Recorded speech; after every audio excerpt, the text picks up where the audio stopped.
रूस यूक्रेन युद्ध के बीच एक बार फिर बड़ा दावा सामने आया है। यूक्रेन ने कहा है कि उसने रूस की सबसे आधुनिक और शक्तिशाली S-400 Triumph air defence system को कब्जे वाले क्रीमिया में एक सटीक लंबी दूरी के हमले में नष्ट कर दिया है। यूक्रेन का दावा है कि इस हमले में केवल मिसाइल लॉन्चर ही नहीं बल्कि उससे जुड़ा अत्याधुनिक रडार सिस्टम भी पूरी तरह तबाह हो गया है। हालांकि रूस ने अभी तक इस दावे की आधिकारिक पुष्टि नहीं की है, लेकिन रूसी क्षेत्रीय चैनलों ने क्रीमिया में धमाकों और रात भर एयर डिफेंस सिस्टम के सक्रिय रहने की खबर जरूर दी है। तो आइए पूरी रिपोर्ट को विस्तार से समझते हैं कि वहां पर क्या कुछ हुआ है। नमस्कार, मेरा नाम है ऋचा पराशर और आप देख रहे हैं वन इंडिया हिंदी।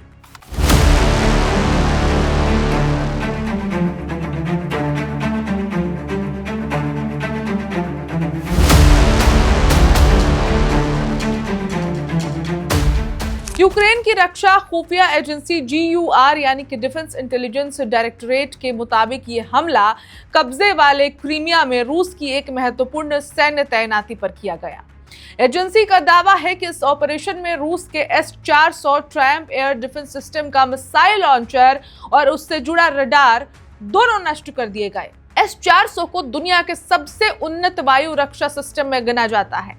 यह दुश्मन के लड़ाकू विमान, क्रूज मिसाइल, बैलिस्टिक मिसाइल और ड्रोन जैसे कई प्रकार के हवाई खतरों को पता लगाकर उन्हें लंबी दूरी से ही मार गिराने में सक्षम है। यही वजह है कि क्रीमिया में रूस की सुरक्षा व्यवस्था में इसकी भूमिका बेहद महत्वपूर्ण मानी जाती है। यूक्रेन का कहना है कि इस हमले का उद्देश्य रूस की बहुस्तरीय एयर डिफेंस प्रणाली को कमजोर करना था, ताकि भविष्य में सैन्य ठिकानों और रणनीतिक लक्ष्यों पर लंबी दूरी के हमले आसान हो सके।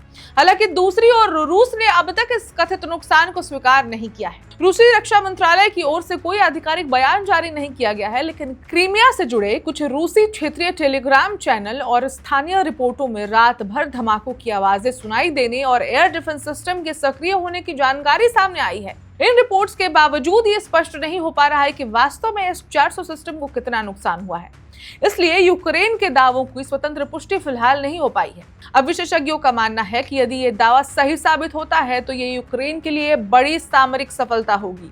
पिछले कुछ महीनों में यूक्रेन ने लंबी दूरी तक मार करने वाले हथियारों और सटीक हमलों की अपनी क्षमता लगातार बढ़ाई है। इसी रणनीति के तहत वो क्रीमिया में रूस के सैन्य अड्डों, गोला बारूद डिपो, नौसैनिक ठिकानों और एयर डिफेंस नेटवर्क को निशाना बना रहा है। क्रीमिया रूस और यूक्रेन के बीच इस युद्ध का सबसे महत्वपूर्ण रणनीतिक क्षेत्र माना जाता है। रूस ने 2014 में क्रीमिया पर नियंत्रण स्थापित किया था, जबकि यूक्रेन आज भी इसे अपना अभिन्न हिस्सा मानता है। इसी कारण यहाँ होने वाला हर सैन्य हमला पूरे युद्ध की दिशा पर असर डाल सकता है। यदि S-400 जैसी आधुनिक प्रणाली वास्तव में नष्ट हुई है तो इससे क्रीमिया और काला सागर क्षेत्र में रूस की हवाई सुरक्षा कमजोर पड़ सकती है।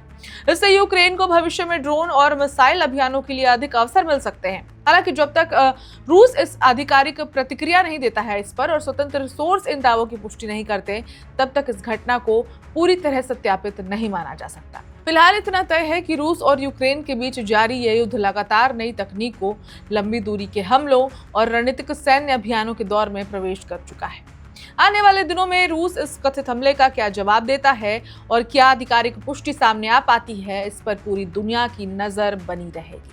तो जब तक कुछ आधिकारिक जवाब रूस का नहीं आता है, तब तक हम ये मानकर चल रहे हैं कि जो यूक्रेन और बाकी मीडिया रिपोर्ट्स में खबरें आ रही हैं वो कहीं ना कहीं सच जरूर है, क्योंकि बिना आग के धुआं तो नहीं उठता है। और अगर कुछ भी नया अपडेट आता है सबसे पहले वन इंडिया तक पहुंचाता रहेगा। तब तक देश दुनिया की बाकी खबरों के लिए देखते रहिए one India Hindi. Subscribe to One India and never miss an update. Download the One India app now.